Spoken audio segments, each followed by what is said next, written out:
سعودی عرب کے کئی ایسے علاقے جنہوں نے اپنے بچوں کو ماڈرنائز کرنے کے لیے آسٹریلیا میں، امریکہ میں بچپن سے پڑھایا، اور وہ بچے جہاں سے اسلام پھیلا ہے واپس آئے ہیں تو پوچھتے ہیں ہو از دا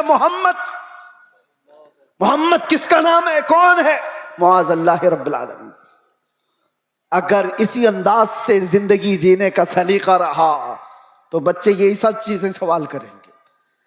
اسی لیے میرے مصطفیٰ کریم صلی اللہ علیہ وسلم نے فرمایا تھا علموا اولادکم ثلاث خصال، اپنی اولاد کو 3 چیزوں سکھا کر کے جانا۔ حب نبیکم، سب سے پہلی چیز اپنے نبی کی محبت سکھاؤ، اور دوسرے نمبر پر میرے آقا فرماتے ہیں وحب اہل بیتہ، حضور کے اہل بیت کی محبت سکھاؤ، وتلاوت القرآن الکریم، تیسری چیز یہ کہ ہر بچے کو قرآن کی تلاوت سکھا کے جاؤ۔ اعوذ باللہ من الشیطان الرجیم، بسم اللہ الرحمن الرحیم۔ ہندوستان کی سرزمین بھی اس سے لال ہوئی ہے، یہاں اس کفایت علی کافی کی آواز گونجتی رہے گی، اور ہر آنے والا عالم تمہیں سناتا رہے گا 3000 کتوں نے ایک عالم دین کو گرفتار کیا تھا۔ انگریزوں کی بات کر رہا ہوں، پھر یہاں پر آ کر کے پھر مجھے لے جائیں کہیں کتا ان کو کہہ دیا۔ جو جس کو سمجھے، جو جس کو سمجھے، انگریزوں کو تو کہہ سکتے ہیں نا، جس کے اندر میرے عزیزوں یہ بزدلی کی کیفیت تھی، اور کفایت علی کافی کو گرفتار کر کے سولی پر چڑھایا گیا تھا۔ جرم کیا تھا؟ عشق مصطفیٰ میں بولتا تھا، محمد عربی صلی اللہ علیہ وسلم کا دیوانہ بناتا تھا لوگوں کو، اور کسی طرح کے فتنے اور فساد کو اپنی زمین پر برداشت نہیں کر پایا تو سولی پر چڑھا دیا گیا ایک عالم دین کو، اور عام عالم دین نہیں، جس کی عزت، جس کا احترام امام اہل سنت فاضل بریلوی کیا کرتے ہو۔ لیکن میرے عزیزو، پھانسی پر انگریز چڑھا رہے تھے، مجمع دیکھ رہا تھا، تب بھی کفایت علی کافی کے پیشانیوں پر کوئی شکن نہیں، کوئی فکر نہیں، نہ جسم کے اندر کوئی کپ کپی، خوف و ہراس، بلکہ پھندے پر چڑھنے سے پہلے یوں کہا تھا کوئی گل باقی رہے گا نہ چمن رہ جائے گا، پر رسول اللہ کا دین حسن رہ جائے گا، سب فنا ہو جائیں گے کافی وہ، لیکن حشر تک نام حضرت کا زبانوں پر چلن رہ جائے گا۔ کیا کیا؟ انگریزوں نے 8 دن تک جشن منایا تھا، کفایت علی کافی کو ہم نے پھانسی پر چڑھا دیا۔ پھانسی پر چڑھانے سے پہلے 8 دن تک کفایت علی کافی کے جسم پر گرم استری پھیرتے تھے، اور جب زخم ہوتا تھا تو اس پر نمک چھڑکتے تھے۔ اس عالم دین کو انہوں نے بہت آزمائشوں میں مبتلا کیا، لیکن وہ ٹس سے مس نہیں ہوا۔ شہید ہونے کے بعد 8 دن تک تو جشن مناتے رہے، یہ سوچتے ہوئے کہ اب جگانے والا ختم ہو گیا، ایک ایسا جو بولنے والا تھا بند ہو گیا۔ ان ظالموں کو خدا کا یہ دستور نہیں معلوم، مراد آباد شہر میں انہوں نے اس کفایت علی کافی کو پھانسی پر چڑھایا تھا، اور وہی زمانہ ہے 100 کلومیٹر دور بریلی میں اللہ تعالیٰ امام احمد رضا کو پیدا کر رہا ہے، اور وہ امام احمد رضا جب جوانی میں تشریف لائے تو پھر پوری قوم کی گتھیوں میں عشق مصطفیٰ پلا دیا۔ ہر جگہ سے آواز آنے لگی، ہر جگہ سے آواز آنے لگی، سب سے اعلیٰ و اولیٰ ہمارا نبی، سب سے بالا و بالا ہمارا نبی۔ بچے بچے کی زبانوں پر عشق مصطفیٰ صلی اللہ تعالیٰ علیہ وسلم کی صدائیں گونجنے لگی۔ میں مثال اس لیے عرض کر رہا ہوں، سارے مل کر کے ان چراغوں کو بند کرنے کی کوشش کرتے رہیں گے تب بھی یہ ممکن نہیں۔ میرا رب قرآن میں فرماتا ہے یہ اپنے منہ کے پھونکوں سے اللہ کے چراغ کو بجھانا چاہتے ہیں، اور اللہ صبح قیامت تک اپنے چراغ کو روشن رکھے گا۔ ایک تم بند کرو گے، رب تعالیٰ دوسرا پیدا فرمائے گا، دوسرا پیدا ہوگا۔ اسی لیے ہمیں اپنی فکر نہیں ہے، ہم نے جو جینا تھا وہ جی لیا ہے۔ مگر اے مسلمانوں، آپ سے میں یہ گزارش کروں گا، اس زمانے میں تمہارے لیے سب سے بڑی دولت جس کا ہر ڈاکو انتظار میں ہے لوٹنے کے لیے، ہر چور تمہارے پیچھے ہے چھیننے کے لیے، وہ دولت، تمہاری ٹوپی، تمہاری داڑھی، تمہارے کرتے، تمہارے جبے، تمہارے گھر گاڑی بنگلے نہیں ہیں۔ اعلیٰ حضرت کو سنو، کہتے ہیں آنکھ سے کاجل صاف چرا لے، یہاں وہ چور بلا کے ہیں، تیری گٹھری تاکی ہے اور تو نے نیند نکالی ہے۔ کون سی چیز ہے جس کے سب چور دشمن اطراف میں ہیں؟ کون سی چیز چھیننا چاہتے ہیں؟ 100 سال پہلے اقبال نے بھی اس کا اشارہ کر کے کہا تھا، انگریز یہ کہتے تھے، یہ فاقہ کش موت سے ڈرتا نہیں ذرا۔ سب کو پتا ہے یہ موت سے ڈرنے والی قوم ہے ہی نہیں۔ ہمارے کندھے پر کفن ہوا کرتا ہے۔ ڈر اس کو ہو جسے لگے کہ موت کے بعد اندھیرا اندھیرا اندھیرا۔ ڈر اس قوم کو کیا لگے ادھر آنکھیں بند ہو ادھر مصطفیٰ کا دیدار ہو، اسے ڈر نہیں۔ دنیا یہ جانتی ہے۔ تو انگریز کیا کہتے تھے؟ یہ فاقہ کش، بھوکا رہتا ہے، پیاسا رہتا ہے، موت سے ڈرتا نہیں ذرا۔ کون سی چیز ہے اس کو جو نڈر بنائی ہوئی ہے؟ کون سی چیز ہے جو اس کو بے خوف بنائی ہوئی ہے؟ اقبال کہتے ہیں روح محمدی اس کے بدن سے نکال دو۔ وہی کہتا تھا انگریز، روح محمدی اس کے بدن سے نکال دو۔ اور اعلیٰ حضرت بھی وہی کہتے ہیں آنکھ سے کاجل صاف چرا لیں۔ آنکھ سے کاجل چرانے کا مطلب کیا ہے؟ ارے یہ ڈبی والا کاجل نہیں، ایک مومن کی آنکھ کا کاجل عشق مصطفیٰ ہوا کرتا ہے۔ محبت مصطفیٰ اگر تمہارے پاس ہے تو تمہاری آنکھوں کا کاجل ہے۔ اور اسی کے چور اطراف میں گھوم رہے ہیں، اسی کے چور، اسی کے ڈاکو۔ اب تو زمانہ ایسا آئے گا کہ لوگ مداہنت پسند ایسے ہوں گے، میاں کیا ضرورت ہے ایسی باتیں کرنے کی، کیا ضرورت ہے؟ یاد رکھنا یہ تمام مصلحت پسندی کو میں نے دوسرے ملکوں میں دیکھا ہے۔ سعودی عرب کے کئی ایسے علاقے جنہوں نے اپنے بچوں کو ماڈرنائز کرنے کے لیے آسٹریلیا میں، امریکہ میں بچپن سے پڑھایا، اور وہ بچے جہاں سے اسلام پھیلا ہے واپس آئے ہیں تو پوچھتے ہیں ہو از دا محمد؟ محمد کس کا نام ہے، کون ہے؟ معاذ اللہ رب العالمین۔ اگر اسی انداز سے زندگی جینے کا سلیقہ رہا تو بچے یہی سب چیزیں سوال کریں گے۔ اسی لیے میرے مصطفیٰ کریم صلی اللہ علیہ وسلم نے فرمایا تھا علموا اولادکم ثلاث خصال، اپنی اولاد کو 3 چیزوں سکھا کر کے جانا۔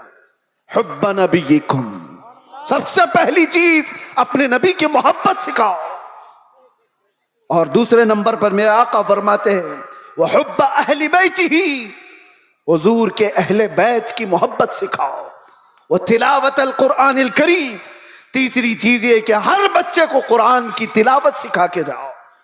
ایک باپ کی طرف سے اپنے بچے کو دیا گئے یہ 3 چیزیں دنیا کی سب سے بڑی نعمت ہے، سب سے بڑا تحفہ ہے، سب سے بڑا ہدیہ ہے۔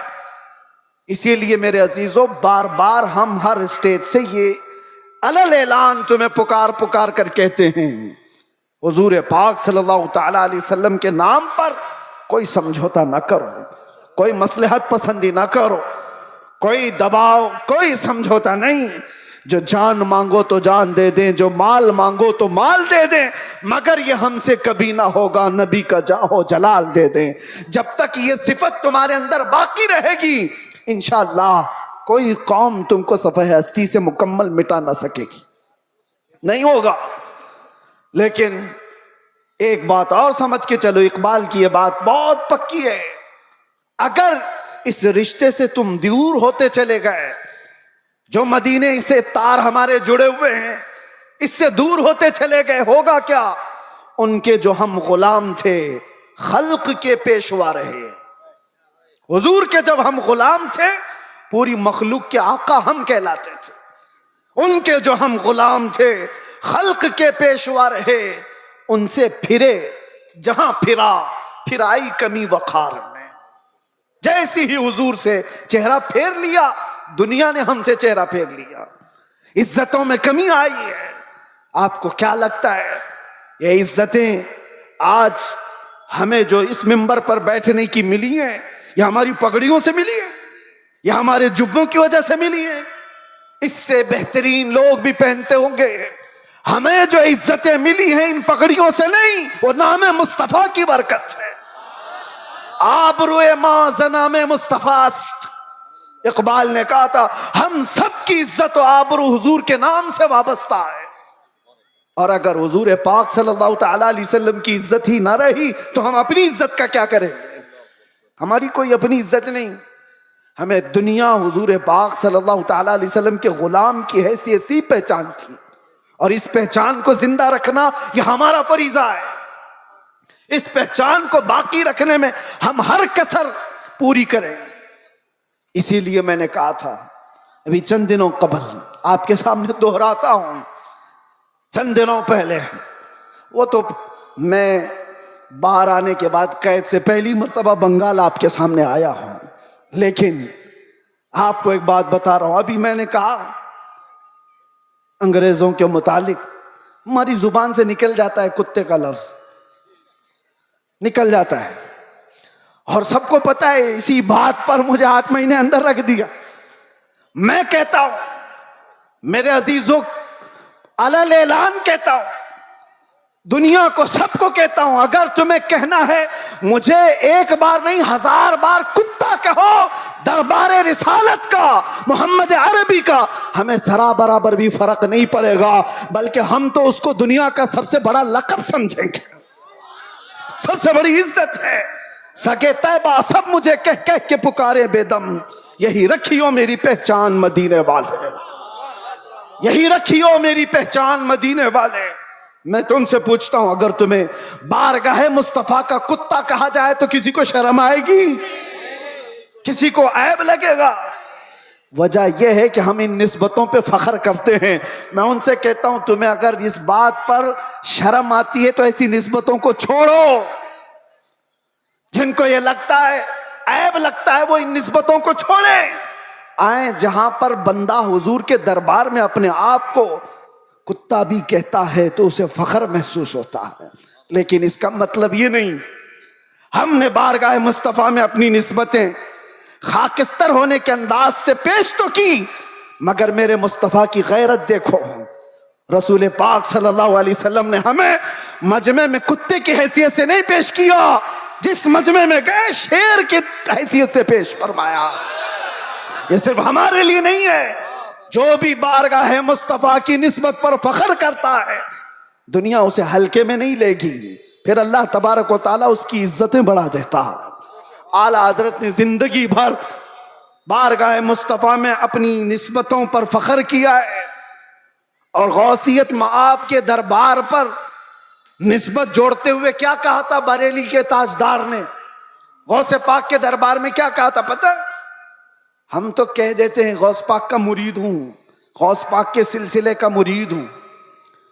مرید ہونا، خادم ہونا یہ اپنی جگہ پر، وقت کا مجدد جس کو اللہ تبارک و تعالیٰ نے 55 سے زیادہ علوم و فنون پر مہارت دی ہے، 1000 سے زیادہ کتابیں لکھا ہو، تقوی و طہارت کا امام، لیکن غوث پاک کے دربار میں جب بات کرنی ہو تو یوں کہتا ہے اے غوثیت مآب تجھ سے در، در سے سگ، اور سگ سے ہے مجھ کو نسبت. سگ کس کو کہتے ہیں؟ سگ کتے کو کہتے ہیں. اعلیٰ حضرت کہتے ہیں یا غوث تجھ سے در، در سے سگ، اور سگ سے ہے مجھ کو نسبت. میری گردن میں بھی ہے دور کا ڈورا تیرا، اور اس نشانی کے جو سگ ہیں نہیں مارے جاتے. سگ کا مطلب کتا فارسی میں. اعلیٰ حضرت کہتے ہیں اس نشانی کے جو کتے ہیں مارے نہیں جاتے. حشر تک میرے گلے میں رہے پٹا تیرا. جس کے پاس بھی یہ نسبت موجود ہے وہ مارے نہیں جاتے، پکڑے نہیں جاتے. میونسپلٹی بیلٹ والے کتے کو نہیں اٹھاتی، ہاں انجیکشن اس کو مارا جاتا ہے جو آوارہ ہے، دوسروں کو کاٹ کھانے دوڑتا ہے. لیکن جس کتے کے گلے میں پٹا ہوتا ہے اسے چھوڑ دیا جاتا ہے. وہ نشانی ہے کہ اس کا کوئی مالک ہے، یہ کسی کا پالا ہوا ہے. اسی لیے آوارہ مت رہو، ان نسبتوں پر فخر کرو کہ دنیا دیکھ کر ہی کہے یہ مدینے والا. اسے نہ چھیڑو، یہ دربار رسالت میں بکھا ہوا ہے، اسے نہ چھیڑو. کئی ایسے معاملات تھے میرے عزیزوں. صحابہ کرام